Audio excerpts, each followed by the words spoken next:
আজ অনেকদিন পর গ্রামে বাড়ি যাচ্ছি। আসলে গ্রাম থেকে পালিয়ে আসার পর দীর্ঘ 12 বছরে গ্রামের বাড়িতে যাওয়া হয় না। কেন গ্রাম থেকে পালিয়ে আসছি সেটা না হয় একটু পরে বলি। কেন জানি না, মা বাবাকে খুব দেখতে ইচ্ছে করছে, তাই যাচ্ছি।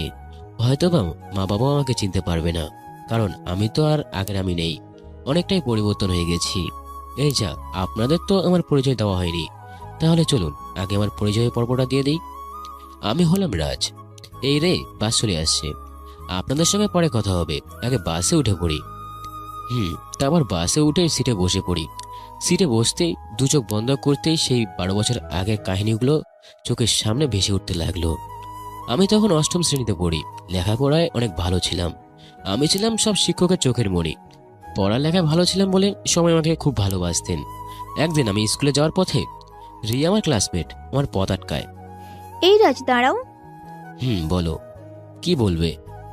না, তেমন কিছু বলবো না, চলো একসাথে স্কুলে যাই। চলো তাহলে। তারপর আমরা দুজনে চুপচাপ করে হাঁটতে লাগলাম। আর আমি এমনিতেও মেয়েদের সঙ্গে একটু কম কথা বলি। ওই, তুমি চুপ করে আছো কেন? তাহলে কি করব? রাজ, তোমাকে না আমার খুব ভালো লাগে। তোমার কথার মানে আমি ঠিক বুঝতে পারলাম না। মানেটা হলো আমি তোমাকে ভালোবাসি।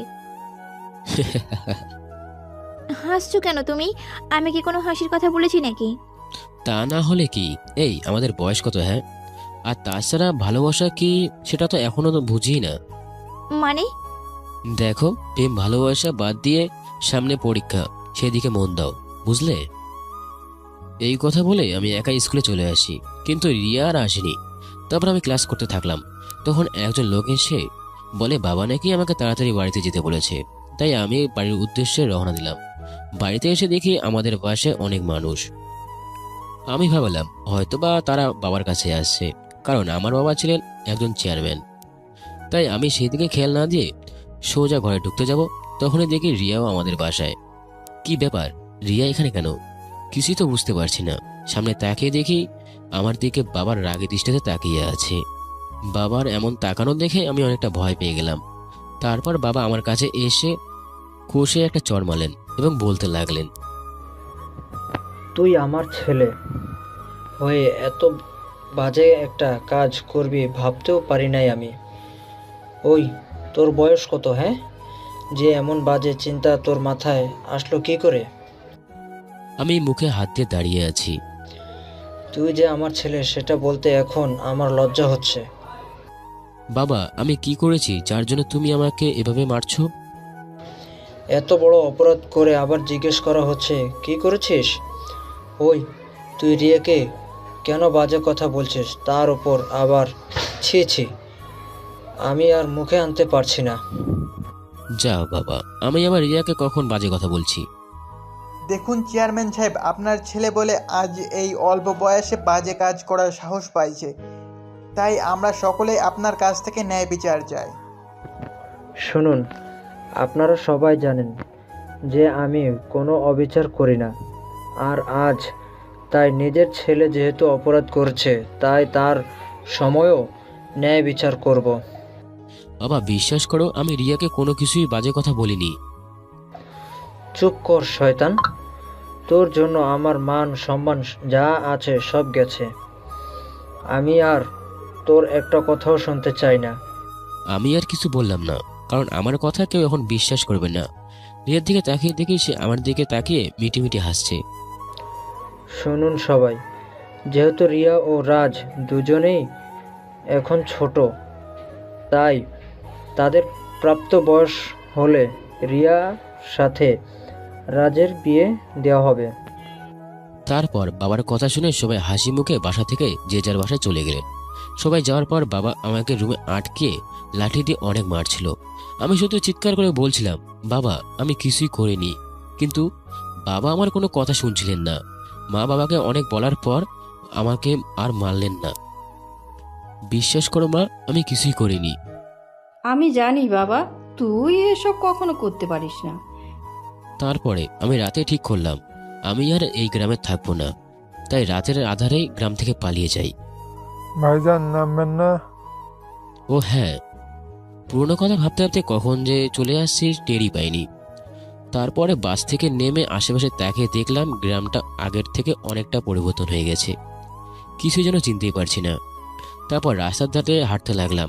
হাঁটতে হাঁটতে হঠাৎ পিছন থেকে একটা গাড়ি এসে আমাকে ধাক্কা মারে, আর আমি সাথে সাথে রাস্তার পাশে পড়ে যাই। গাড়ির গতি কম ছিল বলে তাই বেশি কিছু হয়নি, ডান হাতটা একটু কেটে গেছে।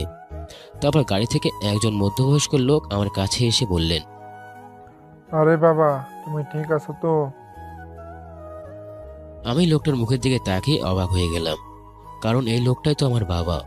এতদিন পরে আমার বাবাকে চিনতে একটুও সমস্যা হয়নি, কিন্তু বাবা আমাকে চিনতে পারেনি, আর চেনার কথাও না। আমি এক মনে তাকিয়েছি তার দিকে। তারপরে সে আবারও বলতে শুরু করলো, না আঙ্কেল, আমার কিছু হয়নি, আমি ঠিক আছি।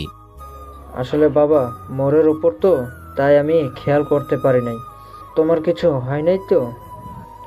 আরে তোমার হাত, ডান হাত দিয়ে তো রক্ত বের হচ্ছে।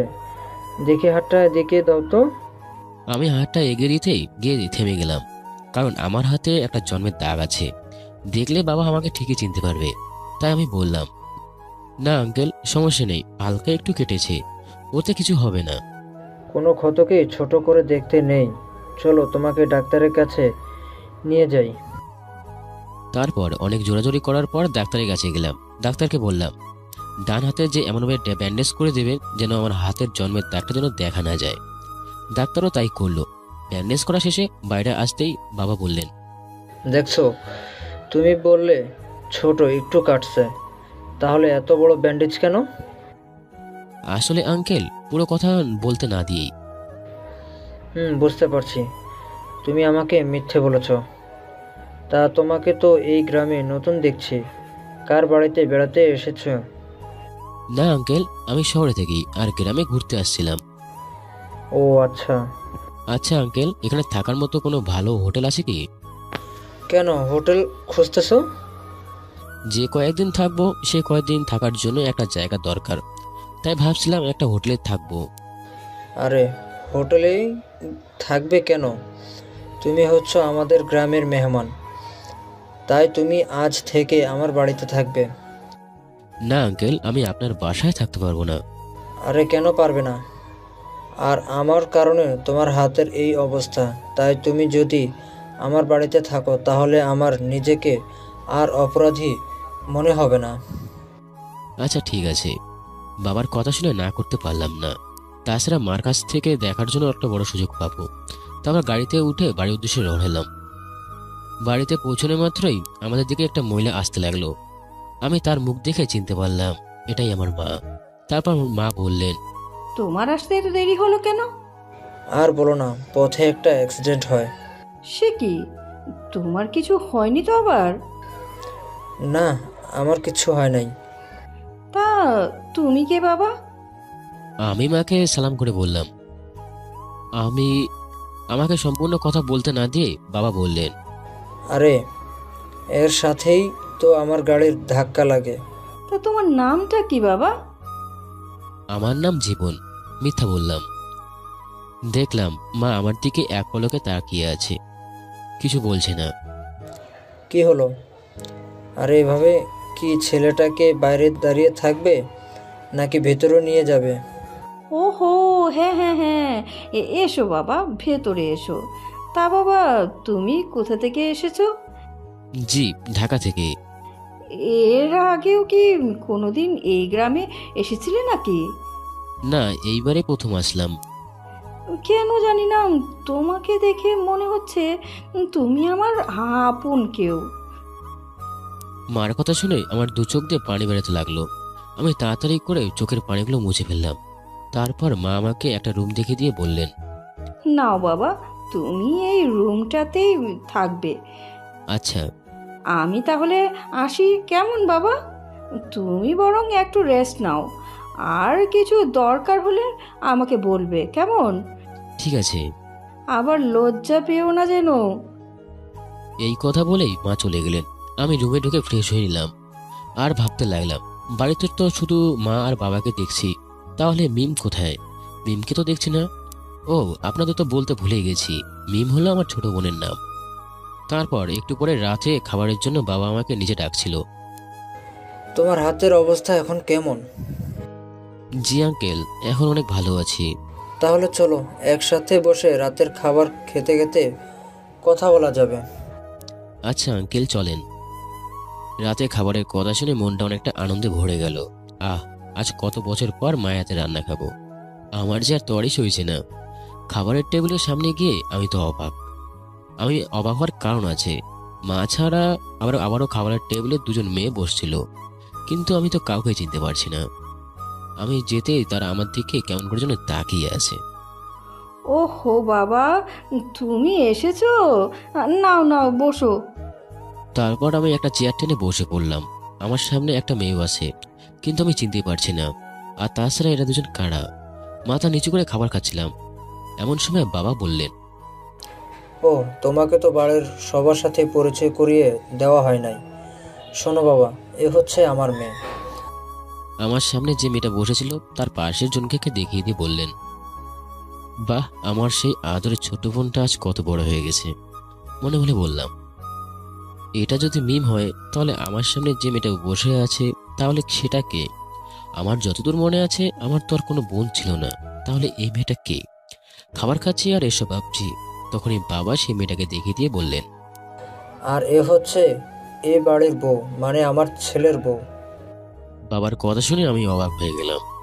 এসব কি বলছে বাবা? ছেলের বউ? কিন্তু তার ছেলে তো একটাই, সেটা হচ্ছে আমি। না, আমি আর কিছুই বুঝতে পারছি না, কিছুই ভালো লাগছে না। কি বলছে এইসব? তারপর আমি ব্যাপারটা বোঝার জন্য বাবাকে জিজ্ঞাসা করলাম, তা আঙ্কেল, আপনার ছেলেকে তো দেখছি না। আমার কথা শুনে সবার মুখটা কেমন যেন মলিন হয়ে গেল। তারপর বাবা বললেন, ও নেই। ওহ, সরি আঙ্কেল। আরে তুমি যেটা ভাবছো সেটা নয়। তাহলে? 12 বছর আগে আমাদের ওপর রাগ করে সে চলে গেছে। জানি না আজও বেঁচে আছে কি না। না, আমার ছেলে মরতে পারে না। আমি জানি সে বেঁচে আছে, আর একদিন ঠিকই সে আমার কোলে ফিরে আসবে। কাঁদতে কাঁদতে এই কথাগুলো বলতে লাগলেন। মার কান্না দেখে মনে হচ্ছে মাকে এখনই জড়িয়ে ধরে বলি, মা, তোমার মন ঠিকই বলছে, আমি মরিনি, আমি বেঁচে আছি। কিন্তু কিছুই বলতে পারলাম না। মার কান্না দেখে আমার চোখের কোণে পানি চলে আসলো। আর তখনই আমার সামনে বসে থাকা মেয়েটা মন খারাপ করে খাবারের টেবিল থেকে উঠে চলে গেলেন। তারপর মিম বলতে লাগলো, বাবা, তুমিও না কিছু বুঝো না, এসব কথা না বললে কি হতো না? কি করবে মা? কেন জানি না, রাজের কথা আজ খুব মনে পড়ছে। না জানি আমার ছেলেটা আজ কোথায় আছে, কেমন আছে। এই কথা বলে আবার কান্নাকাটি করতে থাকেন। আমিও আমার খাবার শেষ করে যত দ্রুত সম্ভব রুমে চলে আসলাম। আর একটু সময় থাকলেই নিজেকে হয়তোবা কন্ট্রোলই করতে পারতাম না। তারপর ঘুমাতে গেলাম, কিন্তু একটা কথা কিছুতে মাথায় আসছে না। কে এই মেয়েটা, আর কেনই বা বাবাকে এই মেয়েটা ছেলের বউ বলছে? না, আমি আর কিছুই ভাবতে পারছি না। সারাদিন জার্নি করাই শরীরটা ক্লান্ত করছিল, তাই তখনই ঘুমিয়ে গেছি, কিন্তু টেরই পাইনি। অনেক সকালে ঘুমটা ভেঙে গেল, তাই ভাবলাম একটু ছাদে যাই। শীতের কুয়াশার আশেপাশে কিছুই দেখা যাচ্ছে না। খুব ভালো লাগছিল এই আবহাওয়াটাকে। আজ অনেক বছর পর ছাদে উঠলাম। যখন বাড়িতে ছিলাম তখন এই ছাদে সবসময় পড়তাম। পুরনো কথাগুলো ভাবছি। কিছুক্ষণ পরে দেখলাম বাবাও ছাদে আসছেন। এসে আমাকে বললেন, জীবন বাবা, তুমি এখানে? জি আঙ্কেল, একটু ছাদে ঘুরে দেখছিলাম আর কি। চলো তাহলে বাইরে থেকে ঘুরে আসা যাক। জি আঙ্কেল, চলুন তাহলে যাওয়া যাক। তারপরে আমি বাবার সাথে ছাদ থেকে নেমে তখনই বাবা একটি রুম দেখিয়ে দিয়ে বলল, এটা হচ্ছে? আপনাদের রুম? তুমি জানলে কি করে? এই রে, কি বলে ফেললাম আবার মনে মনে। কি হলো, চুপ করে আছো যে? না মানে আঙ্কেল, আন্দাজে বললাম আর কি। তোমার আন্দাজটা তো খুব ভালো। কি যে বলেন না আপনি। তারপরে আমরা আস্তে আস্তে নিচের দিকে আসলাম। নিচে নামতে নামতে আমি আমার রুমের দিকে একবার তাকিয়ে দেখি রুমটা তালা দেওয়া। তাই আমি বাবাকে জিজ্ঞাসা করলাম, আঙ্কেল, এই রুমটাতে তালা দেওয়া কেন? এই রুমটা হচ্ছে আমার ছেলের, আর এই রুমটা বৌমা প্রতিদিনই গুছিয়ে রাখে, আবার তালা দিয়ে রাখে। তারপর বাবাকে আমি আর কোনো কিছু জিজ্ঞাসা করলাম না। দুজনে বাইরে গিয়ে হাঁটাহাঁটি করে চলে আসলাম। দুপুরে খাবারের পর ভালো লাগছিল না, তাই ভাবলাম একটু ছাদে যাওয়া যাক। যেই ভাবা সেই কাজ। ছাদে যাওয়ার সময় দেখলাম আমার রুমটা খোলা, তাই কোনো কিছু না বুঝেই সোজা প্রবেশ করলাম। রুমে ঢুকতে তো আমি অবাক, কারণ এত সুন্দর করে রুমটা গোছানো হয়েছে যে আপনাদের আমি বলে বোঝাতে পারবো না। আমি রুমটার চারপাশে তাকিয়ে নিলাম। ছোটবেলার সবকিছু ঠিকঠাকই আছে, আমি যেভাবে রেখেছিলাম সেইভাবেই আছে। এই, আপনি এই রুমে কি করছেন? না মানে ভেকাচেকা খেয়ে। জানেন না এই রুমে আসা নিষেধ? যান, এখনই এই রুম থেকে বেরিয়ে যান। আচ্ছা যাচ্ছি, কিন্তু যাওয়ার আগে একটা কথা জানতে খুব ইচ্ছে করছে। কি কথা বলুন? এই রুমটা কার? যদিও আমি জানি, তারপরেও মিথ্যা বললাম। এটা আমার স্বামীর আর আমার রুম। কেন, কোনো সমস্যা? হায় হায়, সমস্যা মানে? এত বড় সমস্যা মনে মনে? কি হলো, এখনো দাঁড়িয়ে আছেন কেন? আচ্ছা যাচ্ছি, কিন্তু আপনার নামটা কি জানতে পারি? না, এবার যান তো, একদম বিরক্ত করবেন না। না, আপনার নামটা তো অদ্ভুত। ওটা আমার নাম না। তাহলে আপনার নাম কি? আমার নাম হচ্ছে রিয়া। কি? অবাক হলেন মনে হয় আমার নামটা শুনে। আমি আর কিছু না বলে রুম থেকে বের হয়ে চলে আসলাম। তারপর ভাবতে লাগলাম, এই রিয়ার জন্য আমি 12 বছর আগে আমার গ্রাম ছেড়েছি, আমার পরিবারকে ছেড়েছি। আবার সেই রিয়ায় আমার বাবাকে কেন তার বউয়ের মর্যাদা দিয়ে রেখেছে। না, এই বাড়িতে আর এক মুহূর্ত থাকা যাবে না। কালকেই আমি এই বাড়ি ছেড়ে চলে যাব।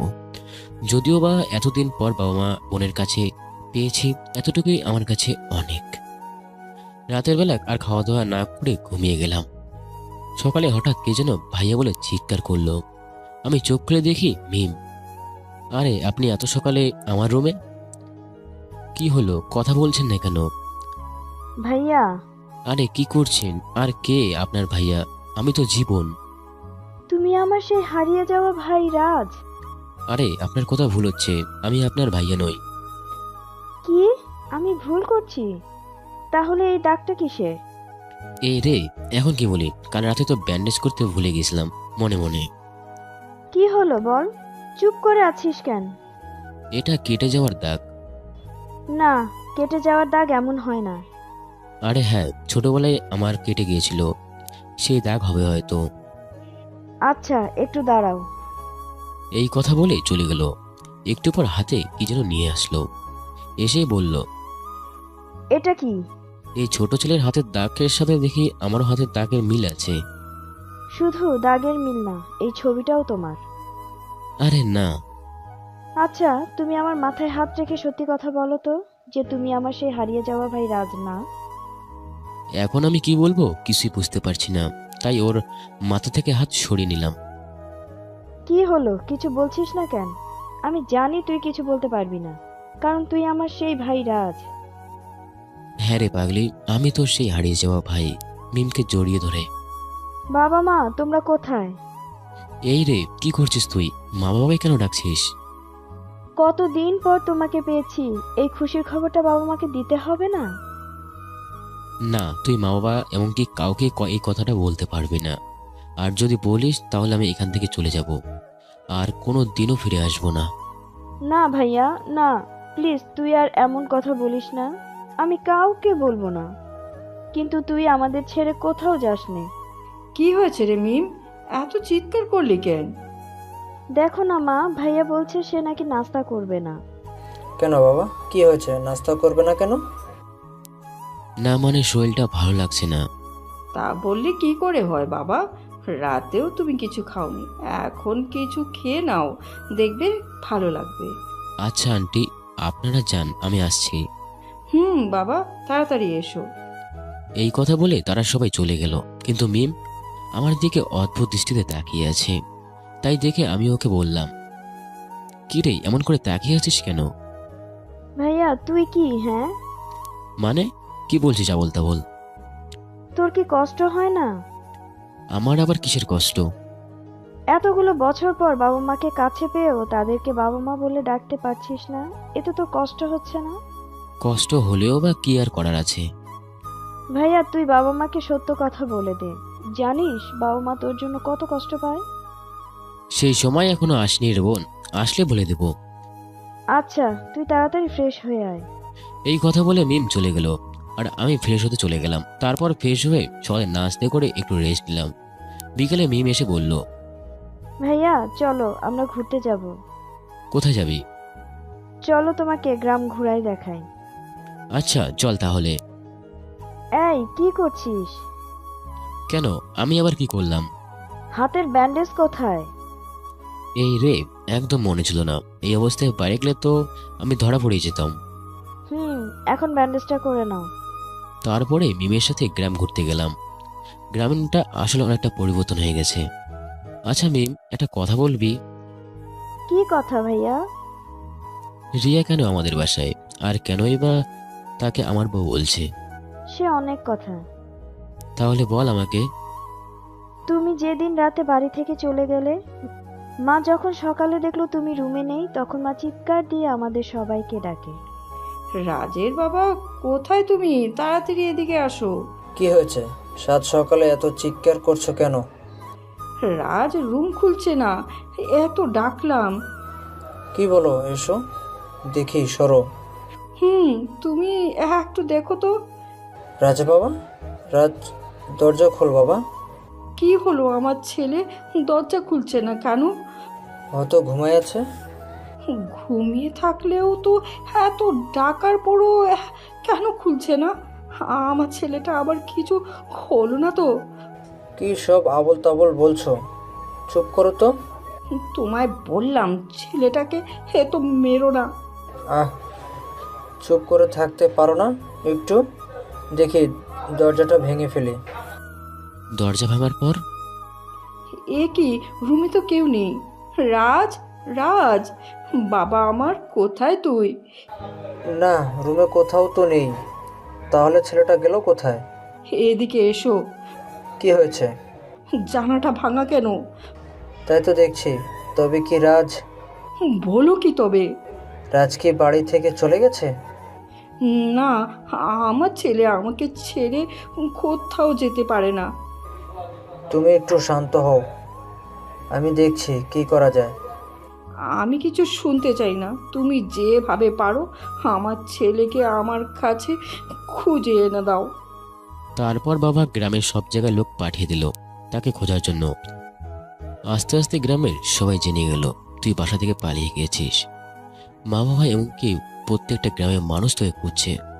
যখন তোকে আর খুঁজে পাওয়া যাচ্ছে না, এটা শুনে রিয়া সুইসাইড করতে চায়। আর তখনই বাবা তাকে দেখে ফেলে। বাবার জন্য রিয়া আর সুইসাইড করতে পারেনি।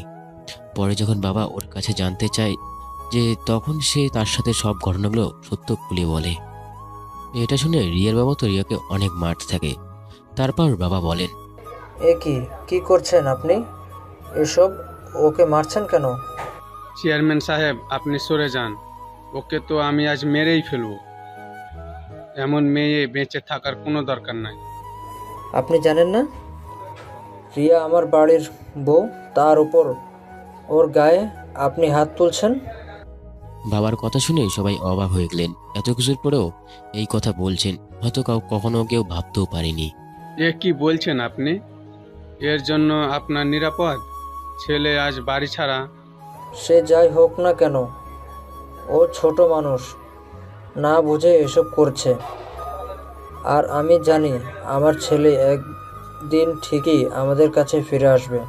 কিন্তু কোনো কিন্তু নয়। আর রিয়া আজ থেকে আমাদের বাড়িতে থাকবে।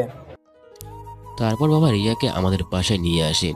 মা সবকিছু শুনে প্রথম রিয়াকে একদম দেখতে পারতেন না, কিন্তু আস্তে আস্তে যখন রিয়া বড় হতে থাকে, তখন ওর ব্যবহারে মা তাকে আপন করে নিয়েছেন। কি এমন ব্যবহার করেছেন যে মা ওকে মেনে নিলেন অবাক হয়ে। শোনো তাহলে। বল। ও সবসময় মন খারাপ করে তো রুমে গিয়ে বসে থাকতো। মা ওকে অনেক খারাপ কথা বলতো, কিন্তু কোনো কথাই বলতো না, মাথা নিচু করে সব কথা শুনতো। বাবা একদিন খাবার টেবিলে বললেন, রিয়া কোথায়? ওকে তো দেখছি না। তুমি আবার ওকে ডাকছো কেন? মেয়েটা রাত আর খাবার খাবে না? ও পরে খেয়ে নিবে। পরে খাবে কেন? আর পরে কার সাথে খাবে? মিম্মা, তুই একটু গিয়ে রিয়াকে ডেকে নিয়ে আসতো। আচ্ছা যাচ্ছি। আমি বুঝি না তুমি কেন ওই মেয়েটাকে এত প্রশ্রয় দিচ্ছ। যার জন্য নিজের ছেলে আজ ঘর ছাড়া। দেখো, ছোট মানুষ না বুঝে এসব কিছু করেছে, আর ও খুব ভালো মেয়ে। ভালো মেয়ে না ছাই। দেখো, ভালো মেয়ে না হলে কি ও রাজকে কোথাও খুঁজে পাওয়া যাচ্ছে না, শুনো সুইসাইড করতে যেতে পারতো। শোনো, তুমি আর ওর সামনে এসব বিষয় নিয়ে কোনো কথাই বলবে না। বাবা বাবা, রিয়া আপু বলছে ও নাকি খাবে না। রিয়া কোথায় এখন? আপু তো ভাইয়ার ঘরে। যাও, ওকে নিয়ে আসো। তারপর মা রিয়াকে ডাকতে গেলেন। রিয়া, চুপ করে না থেকে তাড়াতাড়ি খেতে এসো।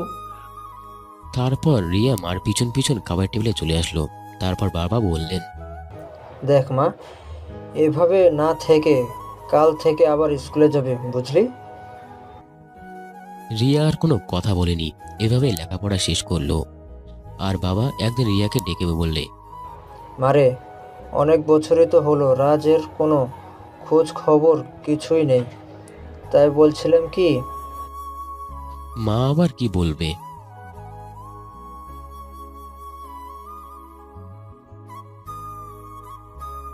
এই কথা শুনে রিয়া কি বলবে কিছুই বুঝতে পারছে না। তারপর নিজেকে সামনে নিয়ে বলল, বাবা, আমার অপরাধ নেবেন না। আমার যদি বিয়ে হয় তবে রাজের সাথেই হবে, আর স্বামী হিসাবে আমি কাউকে চাই না।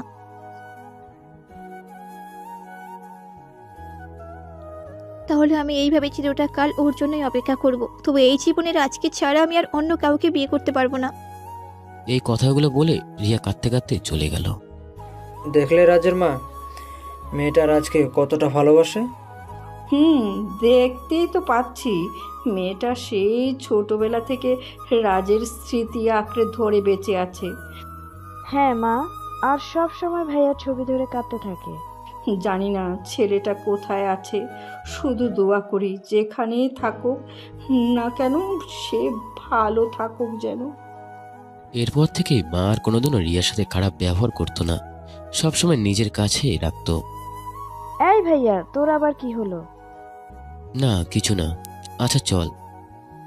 সন্ধ্যা হয়ে গেছে, এখন বাড়ির দিকে যাওয়া যাক, চল। তারপর বাড়িতে চলে আসলাম। বাড়িতে আসতেই বাবা বললেন, কিরে, তোরা দুজন কোথায় গিয়েছিলি? এই তো ভাইয়াকে গ্রামটা ঘোরাতে নিয়ে গেছিলাম। তা ভালো করছিস। তারপর রুমে গিয়ে ফ্রেশ হয়ে শুয়ে আছি আর ভাবছি, এভাবে আর কতদিন এখানে থাকবো? মানুষজন তো খারাপ ভাববে। না, এখানে আর থাকা যাবে না, যত তাড়াতাড়ি পারা যায় এখান থেকে আমাকে চলে যেতে হবে।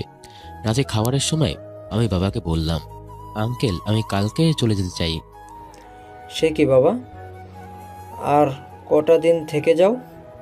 না আঙ্কেল, অনেক দিন তো থাকলাম। আর কয়েকটা দিন থেকে যেতে পারতে বাবা।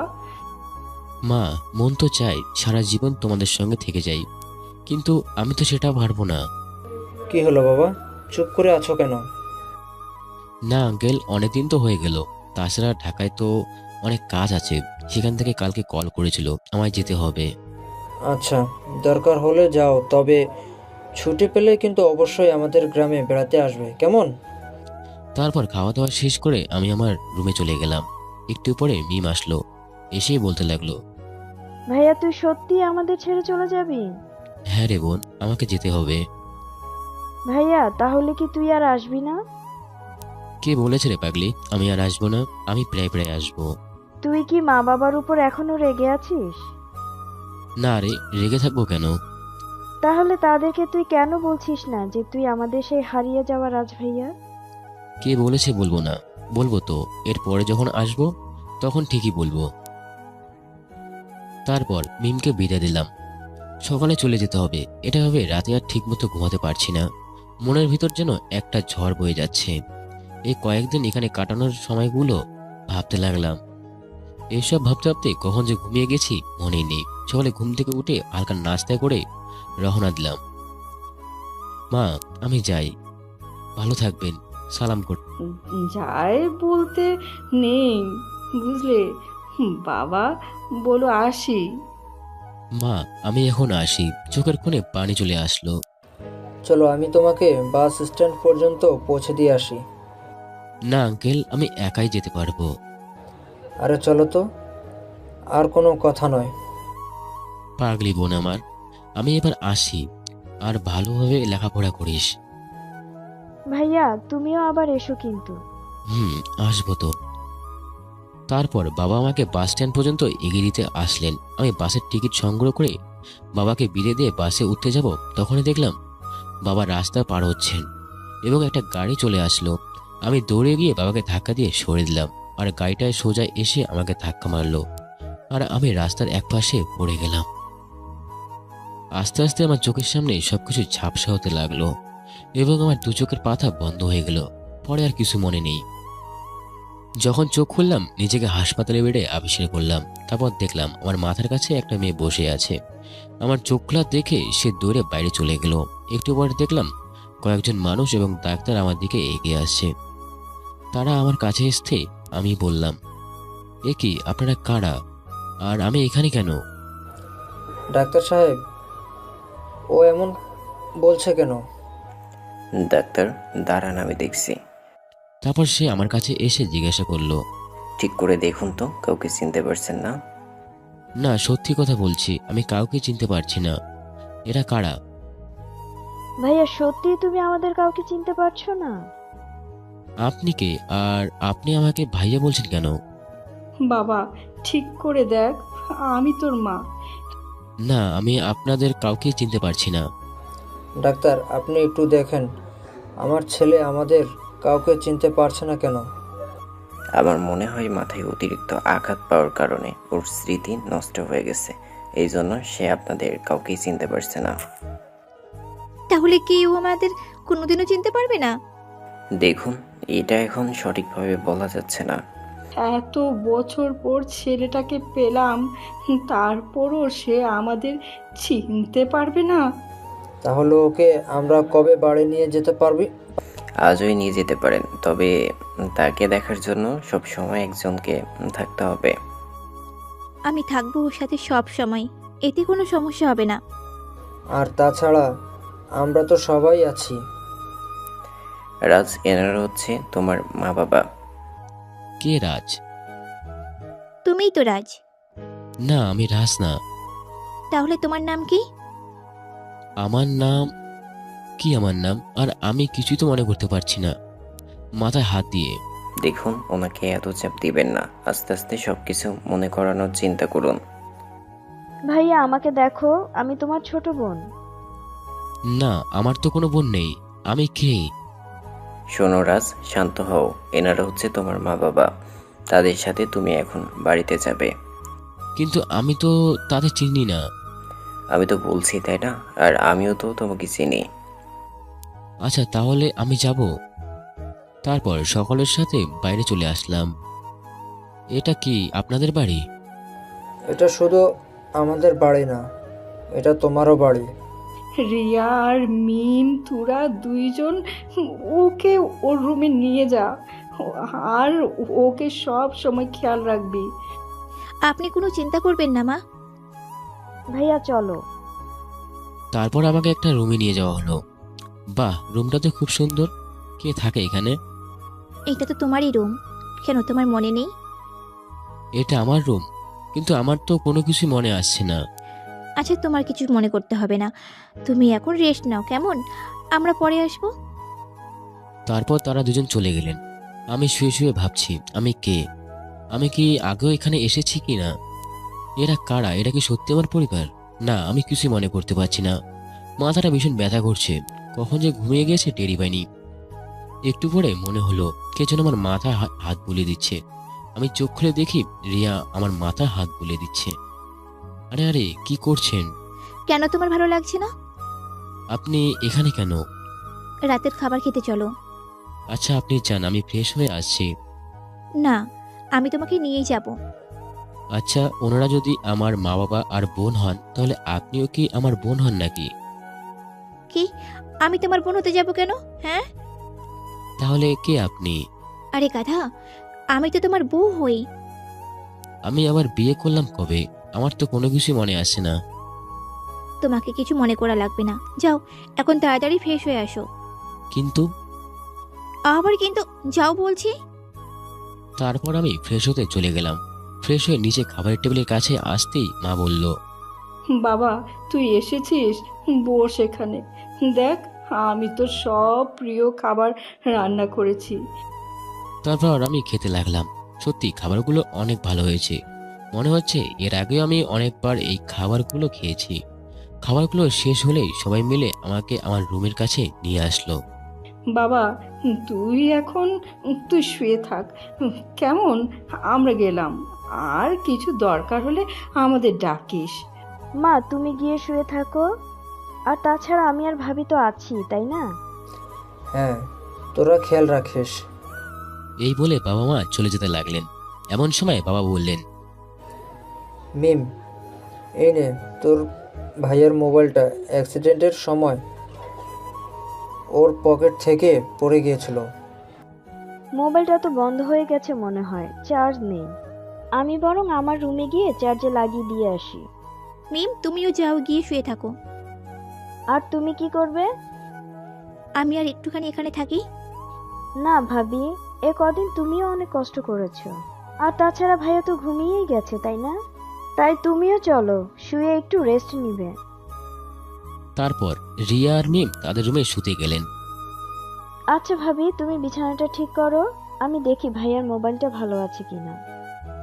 আচ্ছা দেখো। তারপর মিম মোবাইলটা চার্জে লাগিয়ে দিয়ে কিছুক্ষণ পর মোবাইলটা অন করে ফ্রেশ হতে চলে গেল। এরই মধ্যে রাজের ফোনে একটা কল এলো। রিয়া কলটা রিসিভ করতেই একজন মহিলা বলতে শুরু করলো, হ্যালো বাবা রাজ, কোথায় তুই? আর এতদিন কোথায় আছিস? তোর মোবাইলটাও বন্ধ, তোর আসার কথা সেই কবে, তুই এখনো আসলি না? হ্যালো, কে বলছেন? এই মেয়ে, এটা রাজের মোবাইল না? হ্যাঁ, রাজেরই মোবাইল, কিন্তু আপনি কে? রাজের মোবাইল তোমার কাছে কেন? কে তুমি? আর রাজ কোথায়? আমি রাজের বউ হই, কিন্তু আপনি কে বলছেন? কি, রাজ বিয়ে করেছে কবে? সেটা আপনাকে বলতে যাব কেন? আর আপনি কে? আমি রাজের মা বলছি, তুমি রাজকে ফোনটা দাও। কি, আপনি রাজের মা? এই মেয়ে, বেশি কথা না বলে তুমি রাজকে ফোনটা দাও। রাজ খুব অসুস্থ, তাই ঘুমাচ্ছে। কি হয়েছে আমার ছেলের? অ্যাক্সিডেন্ট হয়েছিল। কি বলছো তুমি এসব? আমার ছেলে এখন কেমন আছে? আর তোমাদের বাসার ঠিকানা আমাকে দাও। রিয়া ভাবছে মহিলাটা কে, বাসার ঠিকানাটা কি দিয়ে দেবো। তারপর সে কি মনে করে যেন ঠিকানাটা দিয়ে দিল। আচ্ছা নিন। আমি কাল সকালেই আসছি। তারপর রিয়া মোবাইল হাতে নিয়ে দাঁড়িয়ে আছে। এমন সময় মিম এসে বলল, আরে ভাবি, তুমি মোবাইল নিয়ে দাঁড়িয়ে আছো যে? না, এমনি একজন মহিলা ফোন দিয়েছিল। কি বললো সে? বলল সে নাকি রাজের মা হয়। কি? আর কি বলেছে? আর কিছু বলেনি, শুধু বলেছে কাল নাকি সে আসবে। আচ্ছা, এসব নিয়ে না ভেবে শুয়ে পড়ো। তারপর সকালে আমি ঘুমিয়ে আছি। এমন সময় কপালে কারো যেন ঠোঁটের স্পর্শ পেলাম এবং সাথে সাথে আমার ঘুমটা ভেঙে গেল। আমি চোখ খোলা দেখে রিয়া আমার দিকে তাকিয়ে আছে। আরে আপনি এত সকালে? কিন্তু আমি কি আসতে পারি না? না তা ঠিক নয়, কিন্তু কিন্তু কি? না কিছু না। কিছু না মানে? বলো, বলছি কি বলতে চাইছিলে? না, আমার কাছে মনে হলো আপনি আমাকে। আমি তোমাকে কি আর তুমি আমাকে এত আপনি আপনি করছো কেন? তাহলে আপনাকে কি বলবো? কেন তুমি করে বলবে, বুঝলে? আর এখন বলো কি বলতে চাইছিলে? আমার কাছে মনে হলো তুমি আমাকে পুরো কথা বলার আগে। ভাইয়া ভাবি, মা তোমাদের দুজনকে ডাকছে, তাড়াতাড়ি নিচে আসো। তারপর আমি ফ্রেশ হয়ে নিচে নামলাম। দেখলাম সবাই নাস্তা নিয়ে আমার জন্য বসে আছে। আমরা সবাই নাস্তা করছিলাম। এমন সময় বাড়ির সামনে 5 থেকে 6টা গাড়ি এসে থামলো। কে এলো আবার এত গাড়ি নিয়ে? তুই গিয়ে হ্যাঁ একটু দেখ কে আইছে। যাচ্ছি। এইদিকে গাড়ি আসা দেখে রিয়ার কালকে সেই মহিলার কথা মনে পড়ল। ঠিক তখনই একজন মাঝবয়সী মহিলা রাজের নাম ধরে চিৎকার করতে করতে বাড়ির ভিতরে প্রবেশ করলো। অপরিচিত মহিলার মুখে রাজের নাম শুনে সবাই খাবার টেবিল থেকে উঠে দাঁড়ালো। আর আমি তখনও খাবার খাচ্ছি। আর মহিলা সোজা এসে আমাকে জড়ে ধরে বলল, বাবা, তুই আমাকে ছেড়ে এতদিন এখানে আছিস কেমন করে? হ্যাঁ, আরে কে আপনি? কি পাগলের মতো কথা বলছিস? আমি তোর মা, আর তুই কিনা আমাকে চিনতে পারছিস না? আপনিও তো আমার মা হন। কি বলছিস তুই এসব? আপনিও মানে কি? ওনারাও নাকি আমার মা বাবা হয়। কি বলছিস তুই এসব পাগলের মতো? বুঝতে পারছি তুই একা একা বিয়ে করেছিস শুনে আমি যাতে রাগ না করি তাই আমাকে না চেনার অভিনয় করছিস। না, বিশ্বাস করুন আমি সত্যি আপনাকে চিনতে পারছি না। এই কথা শুনে মহিলাটি কাঁদতে শুরু করলো। আমি আপনার সাথে একটু কথা বলতে চাই। রিয়ামা, তুই রাজকে নিয়ে ঘরে যা। হ্যাঁ বলুন, আর আপনার কি বলবেন আমি জানি। না, আপনি কিছুই জানেন না। আপনি এটাই বলবেন যে আপনারাই রিয়ার বাবা মা, এই তো? না, আমরা রিয়ার বাবা মা না, আমরা রাজের বাবা মা। আচ্ছা, তাহলে আপনাকে সব খুলে বলি। বলুন। আসলে প্রথমে রাজ আপনাকে চিনতে পারছে না, কারণ রাজের স্মৃতি নষ্ট হয়ে গেছে। কি? হ্যাঁ, এই কারণে হয়তো সে আপনাকে চিনতে পারে নাই। আমি জানতাম আমার ছেলের কিছু একটা হয়েছে, না হলে সে কি করে তার মাকে ভুলে থাকতে পারে? হ্যাঁ। আর আপনারা রাজের মা বাবা হন কি করে? তাহলে শুনুন। তারপর বাবা রাজের ছোটবেলায় সে পালিয়ে যাওয়ার সবকিছু ঘটনা খুলে বলল। সবকিছু শুনে মহিলাটি বলল, তাহলে আপনারাই রাজের মা বাবা? হ্যাঁ, আমরাই সে হতভাগা মা বাবা।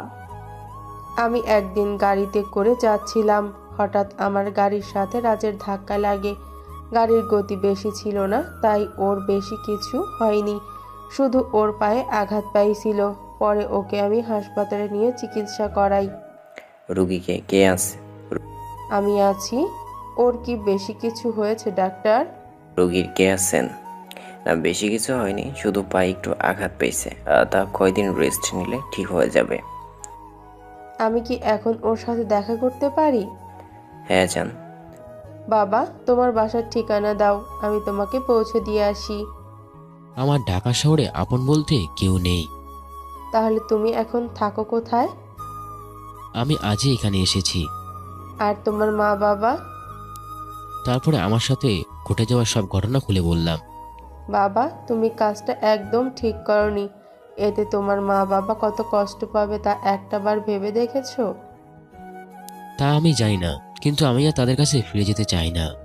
এই কথা বলে উঠে দাঁড়াতে গেলাম। আরে আরে, কি করো? ডাক্তার বলেছে তোমাকে রেস্টে থাকতে। না, আমি এখানে থাকবো না। আমি এখান থেকে দূরে কোথাও চলে যাব, যাতে কেউ আমাকে খুঁজে না পায়। একদম চর মারবো একটা। মাকে ছেড়ে কোথায় যাবি শুনি? মা? হ্যাঁ মা, আজ থেকে তুই আমাকেই মা বলে ডাকবি, আর আমার কাছেই আমার ছেলে হিসাবে থাকবি। না, আমি থাকতে পারবো না। কেন পারবি না শুনি? আর যদি কখনো তোর নিজের পরিবারের কথা মনে পড়ে, তখন আমরা দুজন মিলে না হয় দেখে আসবো তাদের। কিন্তু? কোনো কিন্তু না। আর তুই এখন ছোট, তোকে এত কিছু কে ভাবতে বলেছে? ছোট মানুষের এত রাগ থাকতে নেই। এখন চল আমার সাথে।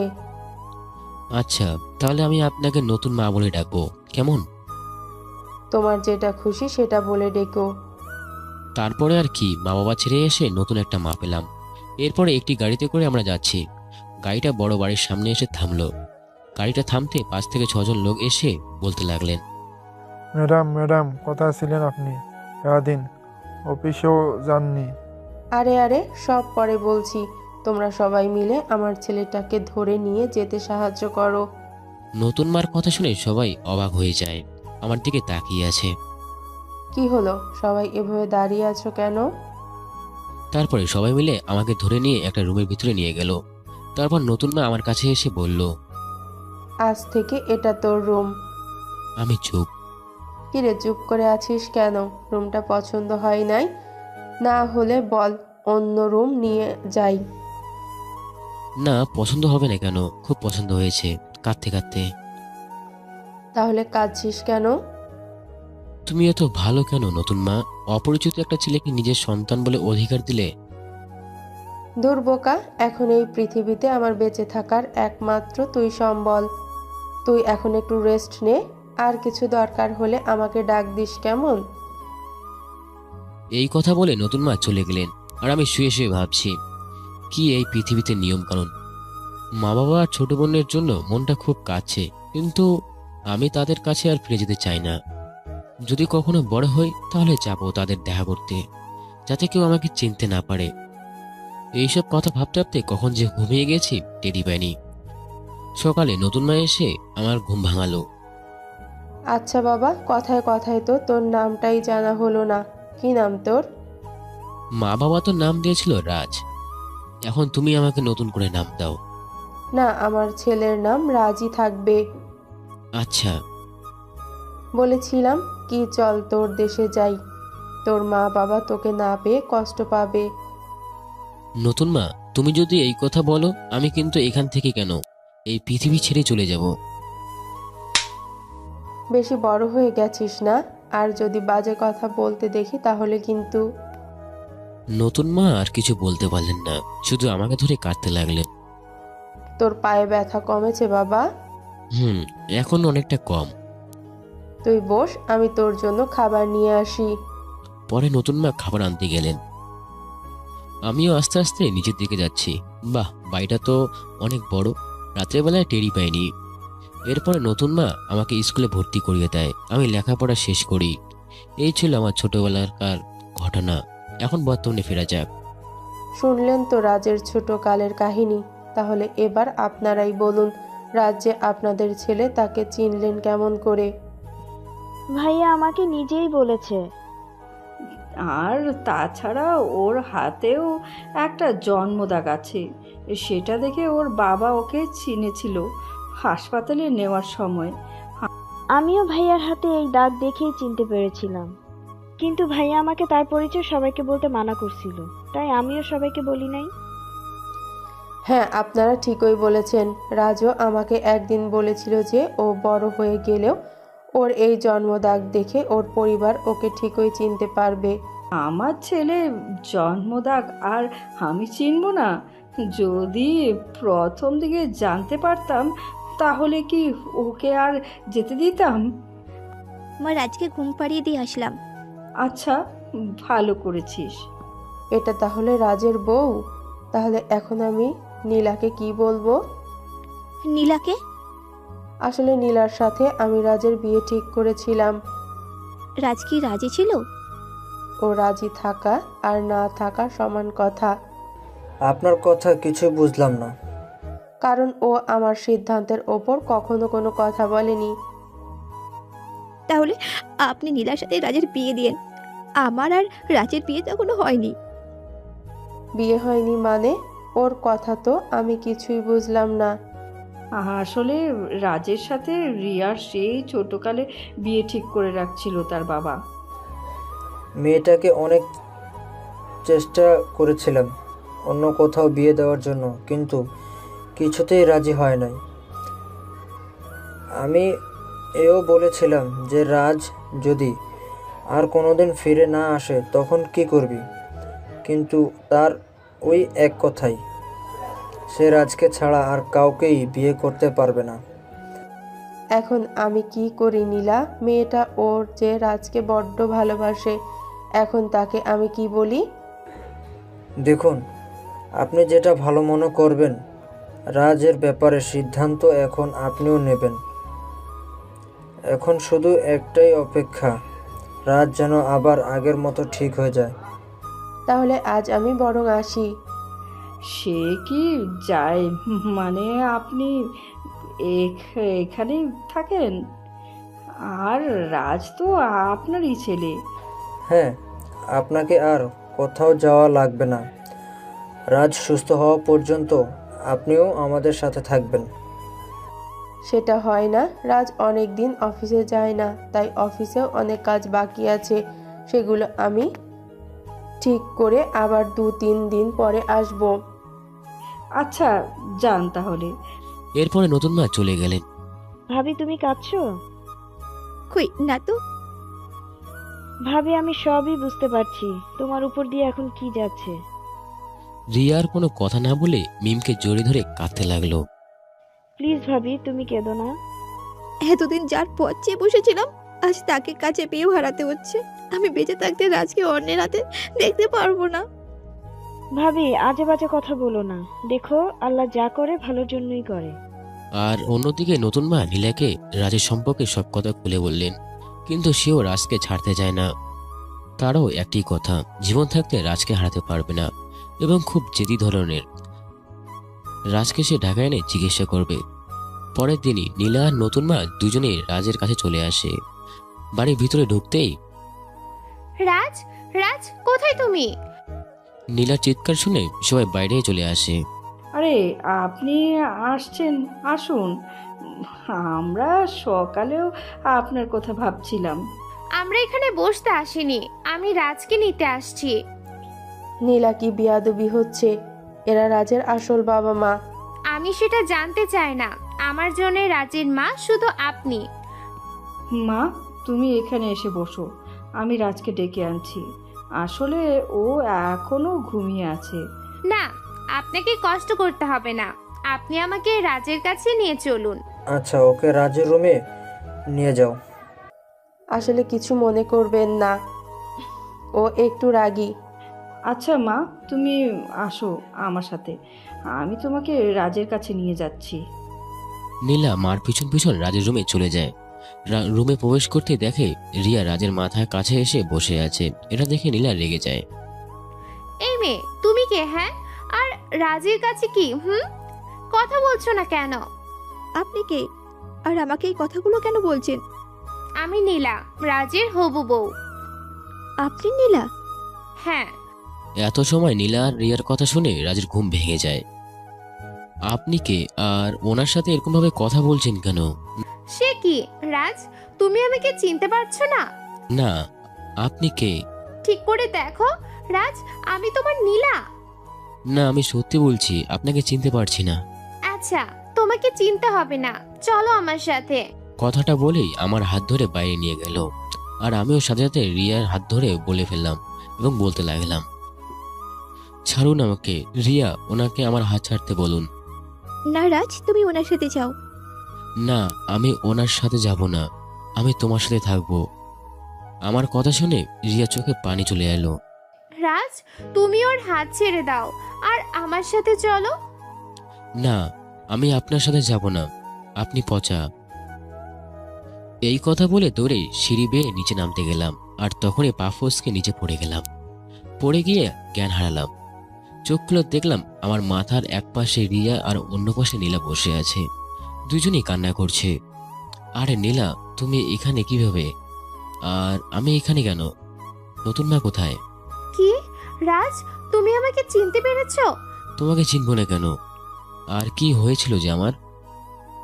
তারপর নীলা রাজকে স্ত্রী হারিয়ে যাওয়ার সব কথা খুলে বলল। রাজের স্ত্রী ফিরে এসেছে এটা দেখে রিয়া কাঁদতে কাঁদতে কেবিন থেকে বের হতে যাবে, ঠিক তখনই রাজ রিয়ার হাতটি ধরে ফেলে। রিয়া, দাঁড়াও, কোথায় যাচ্ছ তুমি? আমি বুঝতে পারছি তোমরা সবাই আমার সম্পর্কে সবকিছু জেনে গেছো, কিন্তু আমিও তোমাদের কিছু কথা বলতে চাই। সবাইকে একটু ডাকবে? আমি এখনই সবাইকে ডেকে দিচ্ছি। তুমিও কিন্তু আসবে। সবাই রাজের স্ত্রী ফিরে এসেছে এটা শুনে অনেক খুশি। মা বাবা, তোমরা আমাকে মাফ করে দিও। ছোটবেলার ছেড়ে যেয়ে তোমাদেরকে অনেক কষ্ট দিয়েছি। তুই আমাদের কাছে মাপ চাচ্ছিস কেন? ছেলে যত বড়ই অপরাধ করুক না কেন, মা বাবা সব সময় তাকে মাফ করে দেয়। বাবা, তুমি আমাকে মাফ করে দিও। বাবা, তুই মাফ চেয়ে আর আমাকে ছোট করিস না। আমি বুঝতে পারছি আমি কি অপরাধটাই না করেছিলাম সেদিন। আপনাদের কি কিছু বলার আছে? আপনারা কি একটু বাইরে আসবেন? কি কথা ডাক্তার, এখানে বলুন। না, এখানে বলা যাবে না। ডাক্তার সাহেব, আপনাকে আর কিছু বলতে হবে না, আমি সব সত্যিটা বলছি। তার মানে আপনি সবটাই আগে থেকে জানতেন? হ্যাঁ ডাক্তার। কি কথা ডাক্তার? আর আপনারা এসব কি বলছেন? ওনার মুখ থেকে শুনুন। নতুন মা, তুমি আমাকে মাফ করে দিও।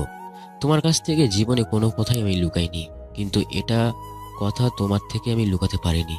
কাঁদতে কাঁদতে। কি কথা বাবা, বল আমাদের। ডাক্তার, আপনি বলুন কি কথা। আসলে আমি বুঝতে পারছি এমন একটা কথা নিজের মুখে বলা কতটা কষ্টের, তাই আমি বলে দিচ্ছি, রাজ আর এই পৃথিবীতে কয়েকদিনের অতিথি মাত্র। মানে? হ্যাঁ, আমি ঠিকই বলছি, ওনার ক্যান্সার হয়েছে। ডাক্তার, আপনার কথা ভুল হচ্ছে। দেখুন, যেটা সত্যি আমি সেটাই বলছি। উনি এখন লাস্ট স্টেজে আছে, হয়তোবা আর কয়দিন বাঁচতে পারবে তা আর বলতে পারবো না। এই কথা বলে ডাক্তার চলে গেলেন। বাবা, বল না, ডাক্তার যা বলেছে সব মিথ্যা বলেছে? হ্যাঁ বাবা, বললো না ডাক্তার যা বলছে সবই মিথ্যে। বাবা, তুমি তো একটু সবাইকে বোঝাও, সবাই কাঁদলে যে আমার খুব কষ্ট হয়। ভাইয়া রে, তুই বলেছিস মা বাবাকে তোর পরিচয় দেওয়ার পর তুই আর আমাদের ছেড়ে কোথাও যাবি না। তাহলে এ কি হয়ে গেল রে ভাইয়া? লক্ষ্মী বোন আমার একদম কাঁদে না। দেখ, এখন তো মা বাবাকে তোকে দেখে রাখতে হবে। তুই মনে করিস যে তোর ভাই আর কোনোদিনও তোকে খুঁজে পাসনি? কি করে মনে করবো রে ভাইয়া, তুই বলে দে, আমি যে পারবো না। বোন আমার একদম কাঁদে না। তুই কাঁদলে যে আমার খুব কষ্ট হয়। নীলা, রিয়া, তোমরা আমার কাছে আসবে? তারপর তারা দুইজন রাজের দুই পাশে কাঁদতে কাঁদতে বসলো। দেখো রিয়া, আমি সব শুনেছি। তুমি ছোটবেলা থেকে আমার জন্য অপেক্ষা করছো, কিন্তু দেখো আমি এক আঘাতে আমার কারণে তোমার জীবনটা নষ্ট হয়ে গেল। প্লিজ তুমি এমনটা বলো না। আমার জন্য তোমার জীবনটা নষ্ট হয়ে গেছে। তুমি আমাকে মাফ করে দাও, দেখবে তুমিও একদম ঠিক হয়ে যাবে, তোমার কিচ্ছু হবে না। আরে, আমি তো তোমাকে সেই কবে মাফ করে দিয়েছি। নীলা, তুমিও আমাকে মাফ করে দিও। তোমার কথাগুলো আমি রাখতে পারলাম না। তুমি প্লিজ এসব বলো না, আমি তোমাকে বিদেশে নিয়ে চিকিৎসা করাবো। ধুর পাগলি, দেখলা না ডাক্তার কি বললো? আমি ডাক্তারের কথা বিশ্বাস করি না। রিয়া, নীলা, তোমরা দুজনেই আমার একটা কথা রাখবে। চলো। আমি মরে গেলে কেউ কাঁদবে না, আর দুজনে মন খারাপ করবে না, আবার নতুন করে জীবন শুরু করবে। কথা দাও? দুজনেই চুপ করে, মুখে কোনো কথা নেই, শুধু কাঁদছে। মা বাবা, তোমরা আমার নতুন মাকে দেখে রেখো। আমি ছাড়া তো আমার নতুন মার কেউ ছিল না এই পৃথিবীতে। আর দেখো, আমি আজ তোমাদের ছেড়ে চলে যাচ্ছি। এখন যে আর কেউ থাকলো না। বাবা, তোর কিছু হবে না। আমি তোকে পৃথিবীর সেরা ডাক্তার দেখাবো।